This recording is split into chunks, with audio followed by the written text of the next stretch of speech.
अपने सपनों को कभी नहीं छोड़ें। एक बार की बात है, एक गरीब औरत थी जिसका नाम आयशा था। वह एक छोटे से गांव में अपने माता-पिता और छोटे भाई-बहनों के साथ रहती थी। उसके पिता एक किसान थे, लेकिन खेत बहुत उपजाऊ नहीं था और वे अक्सर किसी तरह का गुजारा करते थे। आयशा एक बुद्धिमान और जिज्ञासु लड़की थी। वह अपने आसपास की दुनिया के बारे में जानना पसंद करती थी। वह एक वैज्ञानिक बनने का सपना देखती थी, लेकिन वह जानती थी कि अपने परिवार की वित्तीय स्थिति के कारण उसे अपना लक्ष्य हासिल करना मुश्किल होगा। एक दिन आयशा के पिता बीमार पड़ गए। वह काम करने में असमर्थ थे और परिवार की आय और भी कम हो गई। आयशा को अपने परिवार की मदद करने के लिए स्कूल छोड़ना पड़ा।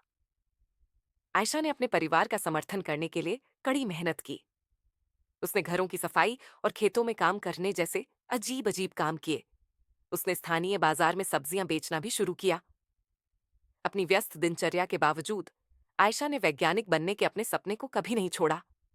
वह देर रात तक पढ़ाई करती थी और स्थानीय पुस्तकालय से किताबें उधार लेती थी। उसने घर पर भी अपने स्वयं के प्रयोग करना शुरू कर दिया। कई सालों की कड़ी मेहनत और दृढ़ संकल्प के बाद आयशा ने आखिरकार अपने सपने को हासिल कर लिया। वह विश्वविद्यालय में दाखिला लिया और वैज्ञानिक बन गईं। उन्होंने विज्ञान के क्षेत्र में महत्वपूर्ण योगदान दिया।